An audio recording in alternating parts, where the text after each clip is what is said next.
The woman never imagined that the white moonlight her husband had risked his life to save would become the venomous snake that destroyed her family, and what hurt even more was that her own son and daughter would one day push her into hell with their own hands. Thinking back on everything, the woman sat quietly in a cafe, staring coldly at the passport application form in front of her. There was no sadness in her eyes, only the relief of someone who was finally about to be free. 7 days.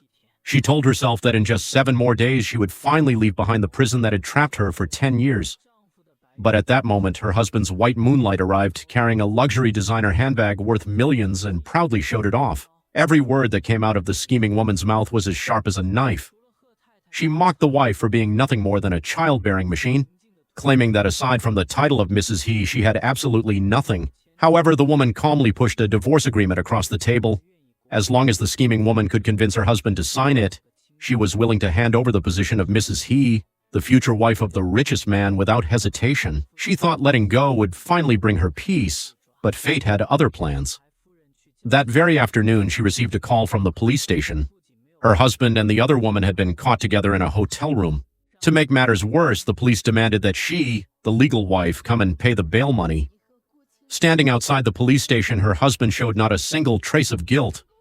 Instead, he blamed her for arriving too late and making his precious Ching Cheng suffer. "Hey Lin Yuan, you were caught with Gu Ching Cheng in a hotel. Don't you owe me an explanation?" Faced with her question, the man not only refused to explain, but also accused her of having a dirty mind. Then he casually prepared to leave with the other woman as if nothing had happened. But what shattered the woman's heart the most was what her own son said next. "Aunt Ching Cheng is fine. Dad is Mom's whole world. Even if Aunt Ching Cheng stays with Dad, Dad would never leave us. I wish Aunt Ching Cheng were my mother.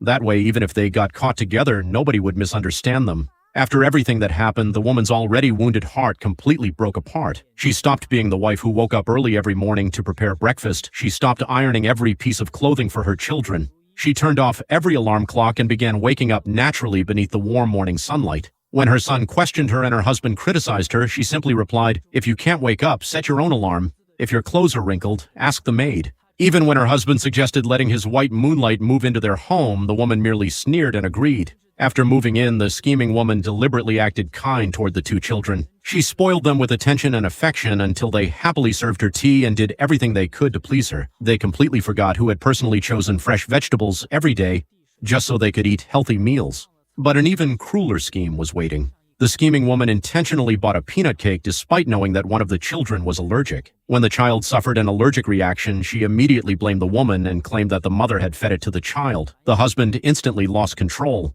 He grabbed the woman by the throat and cursed her, calling her vicious and heartless. No matter how desperately she explained, he refused to believe her. In his eyes, she was simply an evil woman willing to do anything to drive away his precious white moonlight. Even worse, the 2 children stood there with tears in their eyes and lied, insisting that their mother was the one who gave them the cake. Seeing everything unfold before her, the woman's heart finally turned cold. She remembered how she had nearly died on the operating table while giving birth to those 2 children. Yet this was how they repaid her, with pain so deep it cut into her very soul. At that moment, her heart disease suddenly flared up. She collapsed onto the floor in agony and desperately reached toward the medicine on top of a nearby cabinet. But the scheming woman had already developed murderous intentions. Pretending that she was feeling unwell herself, she asked the man to carry her to the hospital. As she left, she casually knocked the medicine off the cabinet, and with that simple action, she mercilessly extinguished the woman's final hope of survival.